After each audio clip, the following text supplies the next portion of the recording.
11장 믿음으로 말미암는 칭의 용어 정의의 문제의 요점, 용어의 정의와 문제의 요점. 오늘은 행위가 칭의에 유효하다는 스콜라 신학자들의 가르침에 대한 반론. 13번, 13항에서 16항까지만 생각해 보도록 하겠습니다. 칼빈 아카데미에서 예일대학교에서 그리스도의 칭의를 가지고 박사학위를 받은 종봉 박사님을 모시고 조나단 에드워즈의 칭의론에 대해서 세미나를 합니다. 그렇게 어려운 주제는 아니에요. 여러분들이 이미 이렇게 교리를 충분히 들어오셨던 분들이기 때문에 어렵지 않은 내용인데 더 이 칭의에 대한 확실한 지식을 얻기를 원하시는 성도님들은 함께 하셔도 좋을 것 같습니다. 10월 달에는 조나단 에드워즈의 칭의론에 대해서 세미나를 하고 종교개혁 달인 10월 달에 조나단 에드워즈의 칭의론에 대한 세미나를 하고 11월 달에 로이드 존스 목사님의 설교를 6살 땐가 듣고 회심한 필립 입슨 박사님. 그래서 결국은 그분이 장성해서 로이드 존스 목사님의 그 런던 바이블 칼리지 학장이 되셨어요. 그러니까 그분이 로이드 존스 목사님 교회를 다니면서 그 자기가 보고 듣고 배웠던 그 로이드 존스 목사님 그분의 설교와 생애에 대해서 또 11월 달에는 또 특강을 합니다. 그분이 한국에 오셔서 필립 입슨 박사님이 오셔서 그런 자리에 또 우리 성도님들이 함께 하셔서 들을 수 있는 기회가 되신다면 우리의 신앙의 뿌리와 또 우리가 존경하는 위인의 삶에 대해서 좀 더 다가가서 그분이 우리에게 남겨놓으신 유산을 또 살펴볼 수 있는 좋은 기회가 될 것 같습니다. 둘 다 목사 아카데미에서 모셔서 준비한 이런 그 뜻깊은 행사인데 가능하시면 저희 교회 성도님들도 많이 참여하셔서 은혜를 받으시는 기회가 되시면 좋을 것 같습니다. 자, 또 그래서 칭의 얘기를 이제 이어가야 되는 거죠. 행위로 말미암는 의와 믿음으로 말미암는 의. 이신칭의를 말할 때 사람들은 꼭 그 의에 반드시 인간의 행위를 끼워 넣고 싶어 한단 말입니다. 믿음으로 말미암은 의에 대해서 너무 쉬운 구원으로 이렇게 치우치는 것에 대한 우려 때문일 수도 있고 아니면 인간의 공로를 반드시 구원의 조건에 포함시키고 싶어하는 인간의 어리석은 고집 때문일 수도 있을 것입니다. 그러나 결코 그리스도로 말미암은 칭의를 말할 때 인간의 행위는 그 어디에도 결코 포함되지 않는다, 포함될 수 없다는 사실을 우리는 절대로 잊지 말아야 합니다. 바울 사도는 빌립보서 3장 8절 9절의 말씀을 통해서 그리스도의 의의를 얻고자 하는 자는 반드시 자기 의의를 버려야 된다. 이 의미를 분명히 내포하고 있습니다. 유대인들이 하나님께 버림을 받은 결정적인 이유가 뭡니까? 로마서를 통해서 여러분들이 분명히 아시고 계시듯이 하나님께 버림을 받은 결정적인 이유, 그들이 선민이었고 할례를 받았고 율법에 대해서 누구보다도 정통하다고 자부하던 그들이 왜 하나님께 버림을 받았느냐? 율법을 자기들의 의로 삼고자 했기 때문에 그들이 하나님 앞에 버림을 받은 것입니다. 그러니까 인간이 자기의 의를 내세우는 일이 얼마나 위험한 일이고 하나님을 진노케 하는 일인지에 대해서 유대인들의 다수가 구원에서 제외됐다는 이 충격적인 로마서의 진술을 통해서 우리가 이 부분을 매우 심각하게 생각해야 되는 거죠. 우리가 하나님을 신앙하면서 조금이라도 우리의 행위 속에다가 드러내는 것은 그럴 수도 있지. 얼마든지 그럴 수 있다. 이렇게 허용될 수 있는 그런 영역이 아니라 그렇게 생각하고 우리가 하나님을 믿을 때 우리의 믿음 자체가 구원에 이를 수 있는 믿음이 될 수 없다는 아주 위험한 신앙이 될 수 있다는 거죠. 그래서 여러분들에게 누누이 강조하지만 알미니안주의의 위험성이 여기에 있는 것입니다. 인간의 행위와 노력, 인간의 공로, 선, 끊임없이 이것을 강조하는 신앙이 어떻게 바른 믿음일 수 있고 우리에게 받아들여질 수 있는 신앙이 될 수 있느냐. 목사님들은 자꾸 이 알미니아에 대해서 굉장히 이렇게 오픈된 마인드를 가지고 계신 분들이 많아요. 저는 그럼 알미니우스가 정죄를 받은 이 절대 가볍게 다뤄질 수 없는 이 왜곡된 이 구원관의 문제가 그렇게 그게 가벼운 것인가? 이런 의문을 지울 수가 없는 거죠. 자기의 의를 드러내려 모든 마음 의를 드러내려고 하고 모든 마음이 그렇게 우리의 의를 드러내려고 하는 것이 우리의 모든 마음 안에서 완전히 소멸되지 않으면 그리스도로부터 우리가 받은 그리스도로부터 말미암은 의롭다 칭함을 받는 것의 유효성도 칼빈이 얘기하는 게 소멸될 수밖에 없다.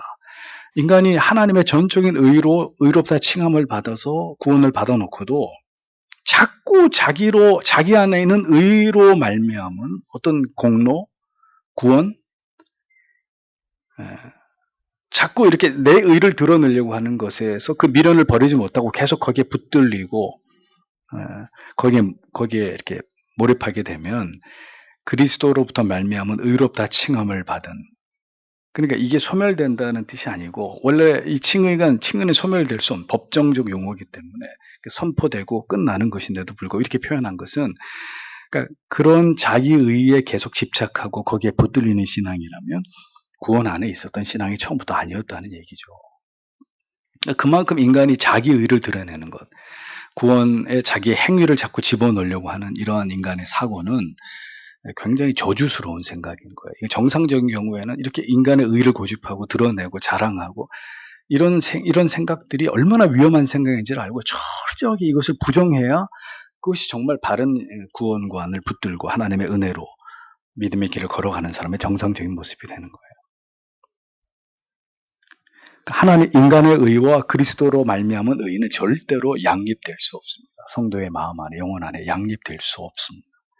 행위로 말미암는 의를 우리가 조금이라도 인정하는 한 칭의의 효력 안에 거할 수 없는 존재라는 거예요. 그 사람이. 그렇게 이 칭의의 문제가 중요하기 때문에 그토록 오랜 세월 동안 이 칭의의 주제는 구원을 설명하는 핵심적인 교리로 자리 잡고 있었고 이 신칭의의 교리가 결국은 종교개혁을 일으킬 만한 그런 대단한 우리를 다시 성경으로 돌아가서 우리의 구원을 정의하게 만든 대단히 위대한 교리임은 부정할 수 없는 사실인 거죠.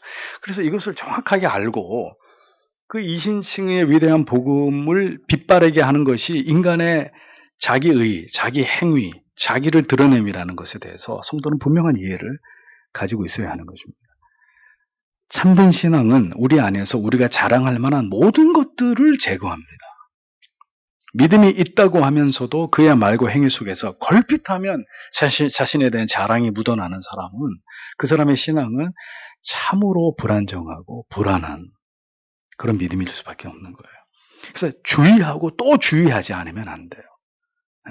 어떤 경우에도 자이건 타이건 내가 내 의를 드러내지 않았나? 혹시 오늘 지체들과의 나의 대화 속에서 내 의가 드러나지 않았나? 예. 그러니까 부지불식간에 그렇게 자기의 의가 드러났다고 하면 성령이 깨닫게 하실 때 회개하면 되는 거예요. 그것은 우리의 허물이고 부족이죠. 우리가 고의적으로 막 우리의 의를 드러낸 게 우리의 의를 드러내기 위해서 열심을 낸 게 아니기 때문에 극도로 조심했어도 어쩔 수 없이 우리의 죄성으로 우리의 의가 우리의 교만이 삐집고 나온 거기 때문에 그걸 가지고 그 사람이 칭의의 효력에서 벗어났다 이렇게 얘기할 수는 없습니다. 근데 그런 게 아니라 입만 열면 그리고 그렇게 살아가는 것에 대해서 아무런 양심의 가책이나 그렇게 자기의 의를 드러내는 신앙이 잘못됐다고 여기지 않는지 이런 경우가 정말 위험한 경우죠.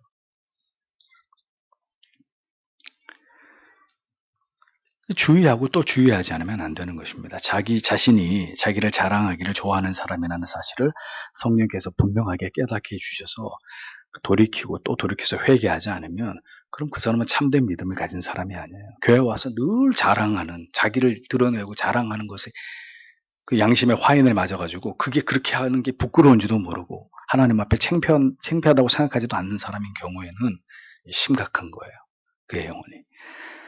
믿음의 행위로 말하면 누구도 쉽게 흉내낼 수 없는 아브라함이라도 그가 행위로 의롭다함을 얻은 것이 아니다. 그가 만약에 행위로 하나님 앞에 의롭다함을 얻은 것이라면 하나님 앞에서 그는 절대로 의로운 사람이 아니라고 바울이 잘라서 얘기하죠. 그러니까 왜 이런 얘기를 했겠습니까?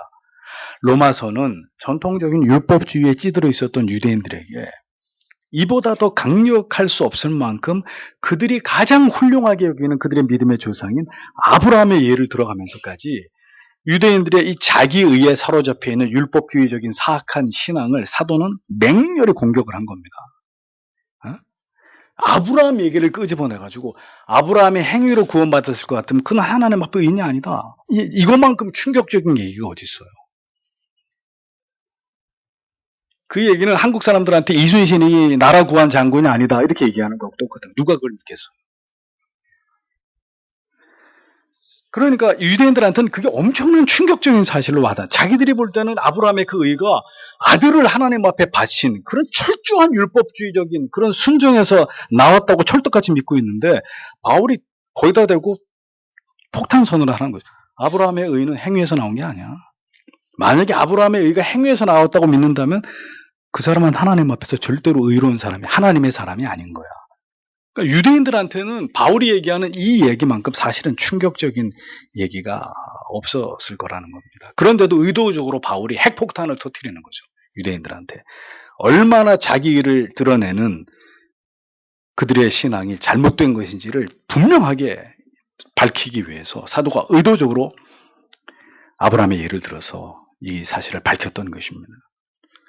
아브라함의 의는 결코 그의 행위로 말미암은 것이 아니라는 것을 유대인들에게 사도가 천명을 했습니다. 이어서 로마서 4장 4절의 말씀으로 일하는 자에게는 그 싹을 은혜로 여기지 아니하고 빚으로 여기거니와 이를 아니할지라도 경건하지 아니한 자를 의롭다 하시는 이를 믿는 자에게는 그의 믿음을 의로 여기나니.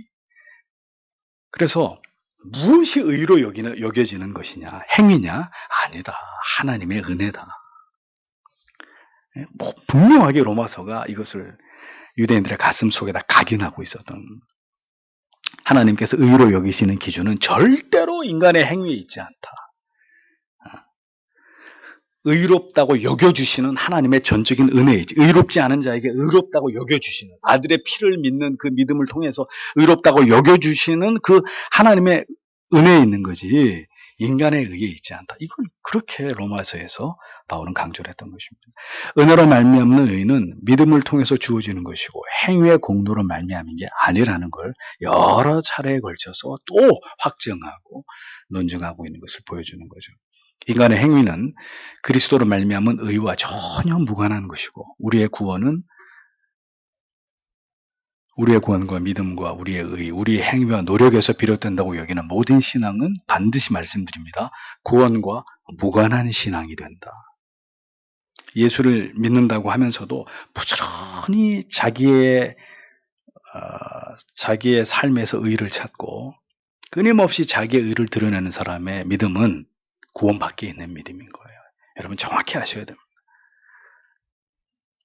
아무리 교회를 오래 다니고 아무리 내가 엄청난 하나님 앞에 은혜를 받았다고 해도 여전히 그의 삶을 움직이는 그 원동력이 자기의 의를 드러내는 것에 있는 사람은 하나님의 사람이 아니에요. 구원 안에 있는 사람이 아니에요. 유대인들하고 똑같은 거예요. 아웃이에요. 아웃. 구원 밖에 있는 사람이에요. 그래서 우리가 카톨릭이나 그 밖에 인간의 행위를 구원의 조건으로 끼워 넣는 모든 그릇된 신앙에 대해서 우리가 단호한 입장을 취하는 거 아닙니까? 네. 구원에 이르는 신앙으로 인정하기 어려운 이유가 거기 있는 거 아니에요. 그 사람들이 이단이면 우리가 이단이 아닌 거고 그 사람이 이단이 아니면 우리가 이단인 거고 어떻게 너도 옳고 나도 옳고 그렇게 될 수가 있어. 성경이 그런 믿음을 그런 구원을 말씀하고 있지 않는데. 14번째, 중생자의 행위도 의를 얻는 근거가 될 수 없음. 거듭나지 않은 자들에게만 행위로 말미암은 구원이 아니라 거듭나지 않은 자들에게만 행위로 말미암은 구원이 인간의 노력으로 말미암은 의가 문제가 되는 게 아니라는 거죠. 어리석은 자들은 예수를 믿고 거듭난 이후에 모든 행위는 중생의 열매로서의 행위는 의롭다 하심을 얻을 수 있는 근거가 된다 이렇게 얘기하는 거예요. 그러니까 구원받기 위한 인간의 행위는 의로 간주될 수 없어도 이미 중생 받은 사람이 그의 삶의 행위의 열매로서 나타나는 의로운 행위, 선한 행위는 의롭다 하심을 인정할 수 있는 근거가 된다. 또 이런 주장을 한단 말이죠.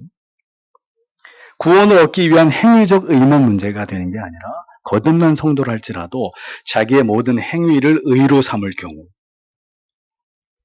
열심히 신앙생활 하면서 내가 열심히 남보다 더 많이 봉사하고 더 많이 헌금하고 더 많이 헌신하고 더 많이 전도하고 더 많이 성경 읽고 더 많이 기도하고 자 이제 이렇게 하는 것을 다 자기 의라고 생각할 경우에 이것 또한 성경이 말씀하고 있는 의의 범주 안으로 들어올 수 없는 것이다. 칼빈이 명백하게 설명을 하는 거죠. 모든 행위는 믿음의 의를 이루는 일에 아무런 소용이 없는 것이다. 구원을 받지 않은 사람의 행위든 거듭난 사람의 행위든 어떤 경우에도 그 모든 것은 율법과 대조를 이루는 믿음으로 말미암은 의 안에 포함될 수 없다라는 것을 우리가 분명히 믿어야 한다는 것입니다. 아브라함의 삶이 아무리 천사의 삶과 다를 바 없이 매우 뛰어난 것이었다 할지라도 그의 경건이 그렇게 탁월한 것이었다 할지라도 하나님 앞에서의 그의 행위가 의로 인정받을 수 있다고 여기는 것은 참으로 어리석은 생각이다. 다만 우리가 기억해야 될 점은 그럼 인간의 어떤 행위도 의로 판정받을 수 없기 때문에 자 이러면 우리의 생각이 어디로 갈까요? 율법 폐기론으로 가는 거죠. 다 필요 없네 그러면은 그럼 뭐 열심히 의롭게 정직하게 선하게 살 이유가 하나도 없네. 율법 따라 살 그 뭐 그런 반도덕주의로 가는 거죠. 뭐 그런 삶은 아무 의미가 없는 건데 자 이렇게 극단으로 또 가버리잖아요. 그럼 그렇습니까? 결국 그렇지 않다는 거죠. 인간의 모든 행위는 그가 거듭난 성도를 할지라도 구원에 이르는 의로 간주될 수 없지만 구원받은 성도가 이제 성화의 삶을 살아가므로 그가 쌓아가는 의와는 본질적으로 다른 것입니다. 성화의 삶을 진력하는 가운데 우리가 의로운 삶을 추구하는 것은 그것 자체로 의로 인정받기 위한 목적이 아니잖아요. 우리를 구원으로 부르셨고 이제 우리의 전 인생을 하나님의 영광을 위한 삶으로 하나님께 드리고자 할 때 그 마땅한 우리를 향하신 은혜와 사랑에 대한 성도의 반응으로서의 하나님의 율법을 따라서 의로운 삶을 추구하는 것일 뿐이죠. 그게 의로 인정받기 위해서 상급을 받기 위해서 이런 차원의 문제가 될 수 없다는 겁니다. 받은 그 사랑과 은혜에 대해서 하나님의 말씀을 지켜 순종하며 살아가는 삶으로 하나님을 기쁘시게 하고 영화롭게 하고 모든 영광을 하나님께 돌리기 원하는 성도의 순수한 하나님을 향한 경외와 사랑에서 나오는 의롭고 선한 행위라면 그건 하나님을 기쁘시게 하는 의로운 삶이라고 말할 수 있다는 것입니다. 자, 그 차이를 아시겠죠? 제가 지금 설명한 차이들을. 우리의 구원을 위한 인간의 어떤 노력도 행위도 의로 간주될 수 없지만 받은 구원에 대해서 마땅한 성도가 살아가야 될 의로운 삶은 하나님을 기쁘시게 하는 마땅한 성도의 의무다. 우리가 하나님을 신앙하는 가운데 스스로 오류에 빠지게 되는 경우는 우리의 영혼의 중심이 하나님을 향하지 않고 죄 가운데로 나아갈 때, 세상을 더 사랑하게 될 때 우리가 쉽게 치우치는 일은 우리의 행위로 의로운 어떤 모습으로 하나님의 뜻을 따라 살지 않는 나의 삶을 상쇄하려고 하는 그것에 대해서 보상하려고 하는 마음을 어리석은 마음을 갖는 거예요. 이신칭의 은혜가 명확하지 않고 거듭 죄를 지으면서 내가 하나님께로부터 멀어지고 있다고 양심이 느낄 때 이런 구원에 대한 모든 지식이 부정확한 사람들이 취하는 방법이 뭐냐? 열심히 죄를 짓고 하나님의 뜻대로 살지 못한 것에 대한 이것을 상쇄하기 위한 어떤 신앙의 행위로 시쳇말로 이걸 퉁치려고 하는 거예요. 그러니까 내가 그렇게 하나님 사랑하지 못했고 열심히 성경을 못 기도도 안 했고 뭐 예배도 잘 못 드렸고 하나님 앞에 헌금을 많이 해가지고 뭔가 다른 어떤 신앙의 어떤 행위를 가지고 이것을 상쇄시켜 버리려고 하는 이것에 대해서 이렇게 하나님을 바르게 신앙하지 못한 것들을 보상해서 이 문제를 해결하려고 하는 쪽으로 지극히 인간적인 머리를 굴린단 말이에요. 어떤 행위로 물질로 어떤 특별한 어떤 봉사의 어떤 모습으로 열정으로 하나님을 올라로 섬기지 않음을 대신하려고 할 때 그렇게 살진 않으면서 열심히 전도하는 데는 하나도 안 빠지고 가요. 그래서 그런 이상한 성도님들을 많이 봤어요, 과거에. 신앙의 모습은 엉망진창인데, 뭔 교도소 선교하는 건 목숨 걸고 하는 거야, 목숨 걸고. 신앙은 엉망진창인데, 성가대는 목숨 걸고 해. 참, 이해가 되지 않는 그런 일들인 거죠. 왜 그럴까요? 왜 그렇게 자기들만의 리그를 갖는 걸까요? 누가 그걸 알아준다고? 하나님이, 누가 그걸 기뻐하신다고? 이거는 못하는 대신 이거를 통해서. 아니, 누가 그렇게 하라 그랬냐고요. 내가 복음 신자들. 여러분, 그렇잖아요. 바람을 피우는 남편이 아내에게 더 잘해준다면. 그런 장면인지 모르겠습니다. 부모가 자녀에게 충분히 사랑을 표현하지 못할 때 어떻게 해요? 용돈을 많이 주는 거죠. 아니, 비싼 장난감 안기든지, 좋은 옷 사주든지, 충분히 자녀들에게 시간을 주고 사랑을 베풀지 못하는 것을 그걸로 대신하려고 하는 그런 심리를 죄인들이 갖잖아요. 그러니까 우리의 신앙이 하나님 앞에 그런 식이라면, 우리의 신앙의 모습이 하나님을 향한 모든 헌신과 충성과 봉사가 그런 목적에서 이루어지는 것이라면 가증한 거라 이거죠. 하나님 보실 때. 가증한 거란 말이에요. 그러면 어떻게 해야 되느냐? 또다시 얘기합니다. 그럼 아무것도 하지 말고 가만히 있어야 되느냐? 날 잡아 잡수 이러면서 가만히 있어야 되느냐? 죄를 지으면 기도도 하지 말아야 되고 교회도 나가면 안 되고 예배도 드리면 성경 듣지 말고 가만히 있어야 되는 거냐? 그런 의미가 아니죠. 무엇인가 나의 행위로 하나님께 뇌물처럼 뭔가를 들여서 그걸 해결하려고 하는 이런 생각이, 그 마음이 지극히 어리석다는 것입니다. 우리는 죄를 범해도 어떻게 해야 돼요? 다윗처럼 하나님께 찾아 그 품속으로 파고 들어가야 되는 거죠. 하나님을 찾아야 돼요. 다시 기도의 자리로 말씀 앞으로 나아가서 죄를 지었어도 하나님을 예배하기 위해서 마음을 쏟아야 되는 거죠. 다만 우리에게 필요한 것은 우리의 어떤 노력과 행위로 그것을 보상받으려는 마음이 아니라 으깨어진 마음으로, 죄 때문에 참 그 사랑 앞에 감당할 수 없는 자기가 죄를 지은 그 참담함을 가지고 깨어진 마음으로 죄를 지어서 한없이 하나님 앞에 부끄러운 마음으로 주 앞에 나아가서 우리의 가난한 심령을 하나님께 보이는 거죠. 고백하는 거예요. 우리의 죄를 용서해 주시기를 정직하게 고하는 것입니다. 그렇게 하기 위한 모든 우리의 노력과 행위까지 하나님이 그건 네 의다 이렇게 보시는 게 아니라는 거죠. 그것을 거절하시는 하나님이 아니시라는 거예요.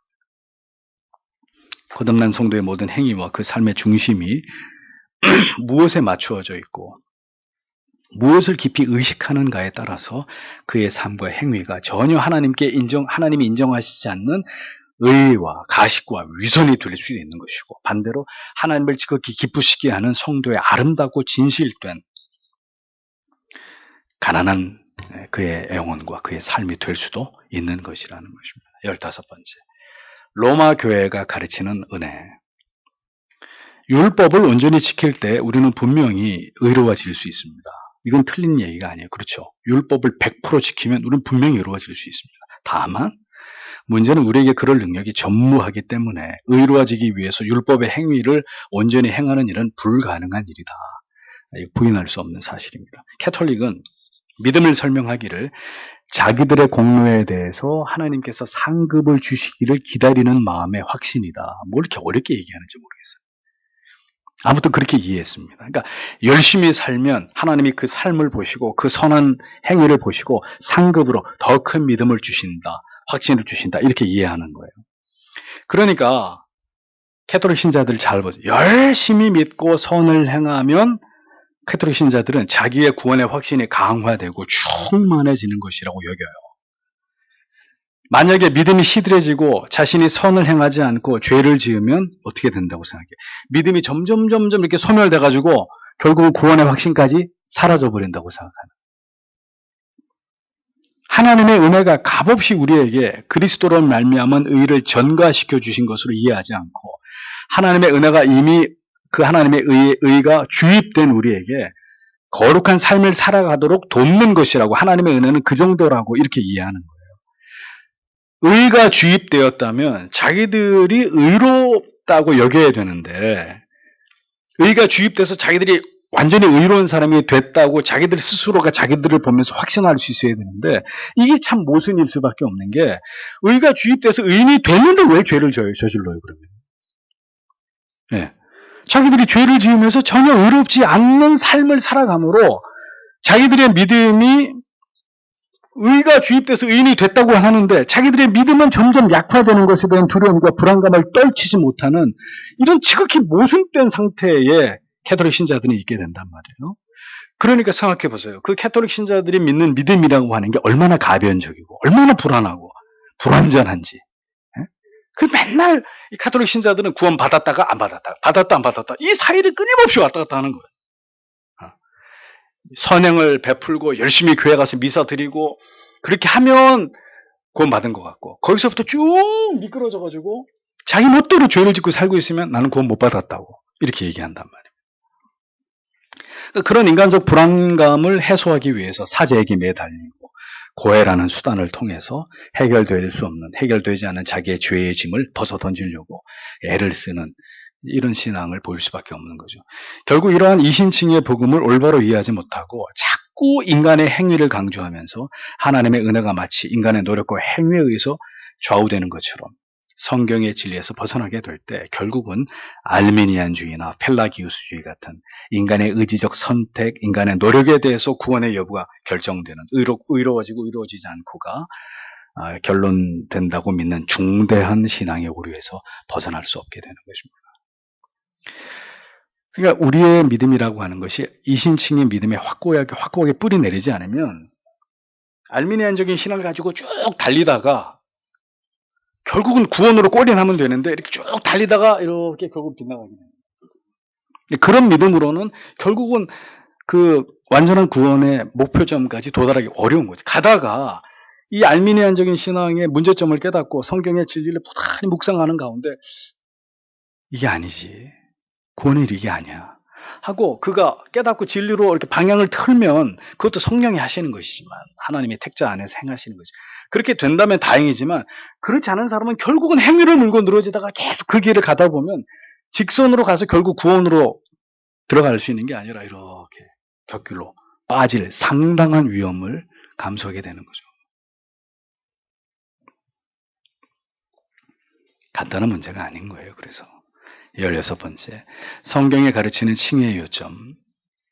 칭의는 우리의 행위와는 전혀 무관하게 하나님의 긍휼하심과 그리스도께서 완전하게 이루신 의의를 바라보는 것입니다. 칭의는 비참한 처지에 있는 죄인에 대한 하나님의 긍휼이 여기심에서 출발합니다. 죄인들에게 값없이 베푸시는 선하심으로 그 하나님의 선하심을 깨닫고 바라보는 자들에게 부어주시는 은혜입니다. 이 은혜는 자기 안에서 자기의 모든 행위에 대해서 절망을 갖게 된 자들이 구원을 위해서 하나님의 긍휼하심에 자신을 온전히 내어 맡기게 하시는 은혜입니다. 그 결과 죄인이 복음을 통해서 주 예수 그리스도를 믿음으로 자신이 하나님과 화목되었음을 정확히 깨닫게 되었을 때 그 믿음으로 말미암아 구원을 얻게 하시는 것입니다. 그리스도께서 모두 이루신 의의 중보로 말미암아 죄 사함을 받게 되므로 마침내 의롭다 칭함을 받게 되는 것이 성경이 말씀하는 칭의입니다. 그래서 칭의가 일어나기 위해서는 반드시 자신이 죄인이라고 하는 사실에 대한 철저한 깨달음, 그리고 그 죄가 예수 그리스도에 의해서 모두 속죄되었고 그 예수 그리스도를 믿는 믿음이 나로 하여금 의에 이르게 한다, 영생에 이르게 한다. 이런 모든 과정들에 대한 여기서 필요한 핵심적인 지식들이 그 사람의 영혼 가운데 완벽하게 하나님의 은혜로 이렇게 각인이 돼야 되는 거예요. 지워지지 않게. 이런 것들을 막 생략하고 건너뛰어가지고 믿기만 하면 구원 받는 거야, 교회 다니면 다 천국 가는 거야, 이렇게 구원을 설명할 수는 없다라는 겁니다. 다 엉터리다, 이거죠, 엉터리. 중생한 자는 이 모든 것이 자신을 향한 하나님의 사랑과 그리스도의 은혜임을 깨달아서 자신의 선행에 절대로 의지하지 않습니다. 아무것도 드러낼 것이 없다고 생각하는 거예요. 그건 이 뼛속에 새겨진 거예요. 이 벌레 같은 나를, 이 버러지 같은 나를, 바울이 이 죄인 중에 괴수 같은 나를, 이 자의식에서 벗어날 수가 없는 거예요. 그러니까 보세요. 똑같이 예수를 믿어도 이 죄인 중에 괴수 같은, 이렇게 생각하는 사람과, 아니 나 같은 사람을 복 주셔야지 하나님, 하나님 나를 얼마나 사랑하는데. 예? 아니, 나 같은 사람이 잘 되고 복을 받고 너희는 다 내 밑에 꿇어야지. 이렇게 생각하는 신앙과 하늘과 땅 차이 아니야? 얼마나 천박해요, 이런 믿음이. 이게 진짜 믿음이죠. 끝없이 자기를 낮추는. 아무리 얘기를 해도 그것이 심하게 들리잖아. 아무리 나를 죄인이라고 얘기해도 그 말에 기분이 상하잖아. 참된 구원은 오직 이신승의 은혜에 근거함을 신자가 올바로 이해하는 것은 그 무엇과도 비교할 수 없이 중요한 신앙의 주제입니다. 오늘도 많은 그리스도인들이 자신의 구원과 영생에 대해서 참으로 올바른 지식에 그들이 정초해 있지 않다는 것을 올바로 인식하지 못하고 있습니다. 또 이신승의 복음을 지식적으로는 알아도, 잘 들으세요. 이신승의 복음을 지식적으로는 알아도 그 구원의 은혜와 감격을 전인적으로 경험하지 못함으로 인해서 구원의 감격, 십자가의 구속의 은혜, 감격, 이게 제대로 뭔지를 경험해 보지 못하고 관념적인, 사변적인 신앙생활을 하는 교인들도 적지 않아요. 이거는 개혁교회 아니어도 적지 않은 부류가 있는 거죠. 그들의 삶은 무미건조하고 구원을 받았다 하더라도 그 감격과 확신을 잃어버린 채로 무감각한, 때려도 아픈지도 모르고 누가 찔러도 이게 아픈지도 모르는 무감각한, 죄를 지어도 이게 죄라고 심각하게 깨달아지지도 않는 무감각한 종교 생활의 관성만을 간신히 유지하는 그리스도인들이 적지 않다는 거예요. 한 사람의 신자가 자신의 영혼이 하나님과 올바른 관계에 있음을 알 수 있는 바로미터는 자신에게 이신칭의 은혜에 대한 분명한 확신과 감격을 내가 주의 은혜 가운데 잘 유지하고 있는지를 통해서 파악될 수 있는 거예요. 신앙을 가지고 있어도 자신의 신앙이 뜨겁고 열렬하지 않으며 어떤 은혜도 자기 영혼으로 공급되는 것을 느끼지 못하는 것은 자신의 신앙이 올바른 구원의 도 위에 세워져 있지 않기 때문이고, 이신칭의 구원을 알고 있어도 그 구원의 감격을 경험한 바 없기 때문이고, 한때는 구원의 감격으로 충만해졌어도 하나님을 멀리하고 경건한 삶에 실패하고 죄를 둔감하게 여기는, 그렇게 살아가는 그 구태의연한 삶으로 그 감격을 다 잃어버렸기 때문인 거예요. 그러니까 그런 그리스도인들이 적지 않단 말이에요, 교회 안에. 그러므로 참된 신자는 언제나 복음을 통해서, 그리스도를 아는 모든 지식을 통해서 이 구원의 감격을 잃어버려서는 안 되고, 그러니까 이 감격을 잃어버리지 않게 계속 우리에게 부어주시는 은혜의 방편들이 뭡니까? 설교와 기도와 성찬과 성도의 교제와 이런 모든 것들이잖아요. 그러니까 이런 구원의 감격을 잃어버리도록 내 영혼을 급격히 냉각시키는 것이 죄와 불순종이라는 거, 육체의 게으름이라는 거, 이런 것들을 깨달아서 즉시 죄를 회개하고 하나님을 경외하고 율례와 계명에 복종하는 삶으로 돌이키는 것이 급선무란 말이에요. 급선무. 거룩함이 없이는 하나님과 가까워짐도 없습니다. 내가 지금 구원을 못 받는다고 말씀드리지 않았습니다. 구원이 취소된다고 얘기하지 않았습니다. 구원은 불변의 것이라 할지라도 그 구원의 여정에 있어서 복되고 감격스럽고 기쁘고 감사한 삶과 그 반대의 척박한 삶은 성도의 성화에 진력하는 개별적인 삶과 비례하는 것이고, 그에 따라서 개별적 편차가 발생할 수밖에 없는 거예요. 어떤 사람은 점점 더 가속도를 내면서 성화되어가는 그리스도인인가 하면 한참이나 제자리 걸음을 하고 있는, 쳇바퀴 돌고 있는 이런 그리스도, 아니면 뒤로 퇴보하고 있는 이런 그리스도인들이 나타날 수 있는 거예요. 한 교회를 다니더라도. 여러분의 영혼은 어떠하십니까? 이신칭의 바른 지식 속에 있으신가요? 다음으로 이신칭의 그 복된 구원에 대한 감격을 유지하고 계십니까? 여러분들의 삶은 경건하신가요? 하나님께서 그 백성들에게 공급하시는 은혜의 방편들을 견고하게 붙들고 계십니까? 여러분들이 마지막으로 성찬에 참여하신 게 언제입니까? 말씀을 들으면서 가슴이 뜨거워서 눈물이 흐르고 주여 돌이키겠습니다, 돌아가겠습니다, 주여 나를 붙들어 주십시오 라고 기도하신 적이 언제입니까? 여러분들이 주의 민감한 삶을 살고 계십니까? 날마다 더 깊이 말씀 속에서 삼위의 하나님을 알아가는 기쁨이 여러분들에게 있습니까? 그리고 그 하나님 앞에 순종하지 않을 수 없는 그런 이끌림을 가지고 하나님의 말씀 앞에 복종하는 삶을 살고 있습니까?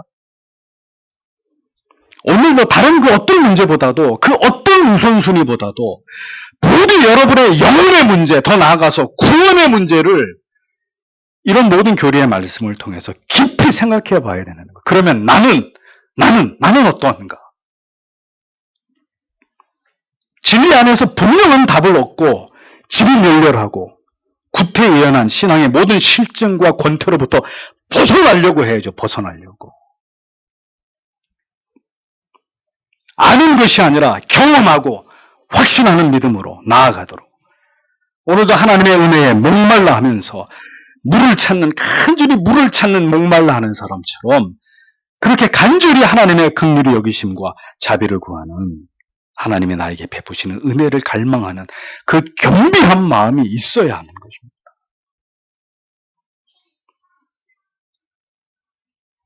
자꾸 행위를 들먹거리는 모든 신앙은 그런 은혜의 중요성을 전혀 모르기 때문에 그 은혜가 나를 이 빈 껍데기 같은 나를 이끌어간다는 이 믿음이 근본적으로 없기 때문에 자꾸 죄인들의 행위를 내 의를 들먹거리는 거예요. 정확하게 얘기하면 그거예요. 은혜가 없는 모든 사람들이 자기의 행위, 자기 의, 자기 교만, 자기 자랑 거기에 기대서 살아가는 그 재미로 사는 거예요. 그건 신앙이 아니란 말입니다. 주께서 부디 우리를 바른 믿음의 길로 인도해 주시기를 소망합니다. 기도하겠습니다.